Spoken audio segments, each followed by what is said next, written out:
tout le monde, moi c'est Nathan, je suis étudiant en deuxième année de médecine et je suis chargé de mission vidéo au tutorat. Le rôle du CM vidéo, c'est de faire tout ce qui est tournage et montage des vidéos pour le tutorat. Donc c'est un pôle qui a pas mal évolué, surtout cette année avec le confinement, où comme c'était compliqué de voir les étudiants, il y a eu beaucoup plus de vidéos. C'est comme ça que sont apparues les vidéos motivation pendant le confinement, ou les vidéos présentation de chaque UE. Mais on retrouve toujours les temps forts du pôle vidéo, comme par exemple les trailers avant le concours blanc ou avant la pré-rentrée, ou passer l'année du coup, mais la vidéo présentation du tutorat au bal. Alors j'ai pas vraiment su que ce pôle était fait pour moi. En réalité, moi quand j'étais en passé, il y avait ma marraine qui était au TUT, Marie, qui m'a d'ailleurs beaucoup aidé, et qui à la fin de mon année m'avait parlé du TUT et aussi du rôle du pôle vidéo. J'avais trouvé ça sympa et du coup, quand j'ai rempli ce qui m'intéressait au tutorat, j'avais mis entre autres le pôle vidéo et j'ai directement, quelques semaines après, reçu un mail comme quoi j'étais CM vidéo pour le tutorat. Alors pour les aspects compliqués de ce pôle, je dirais qu'il y en a deux. Le premier, c'est toute la partie apprentissage. En ce sens, ça peut prendre du temps d'apprendre à faire les vidéos, d'apprendre à les filmer, et surtout le montage peut prendre du temps à comprendre comment marche le logiciel, comment faire des choses plus jolies, comment créer une animation, comment faire plein de choses. Du coup, c'est loin d'être impossible, et en plus, le tutorat, on va vous former, mais faut y mettre du temps un petit peu.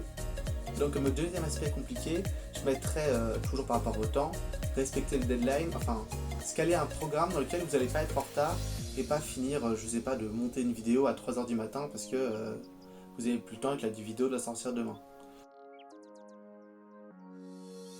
Quelles sont les qualités requises? Alors la première que je donnerais, qui pour moi est la plus importante, c'est la patience. Que ce soit pour apprendre à faire les vidéos, vous allez devoir passer du temps à regarder des tutos, passer du temps à essayer de faire les choses, comprendre pourquoi ce que vous faites ça marche pas. Et aussi la patience pour faire la vidéo en elle-même.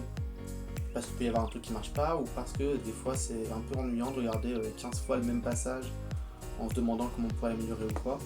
Du coup la patience, je trouve que c'est quelque chose d'important.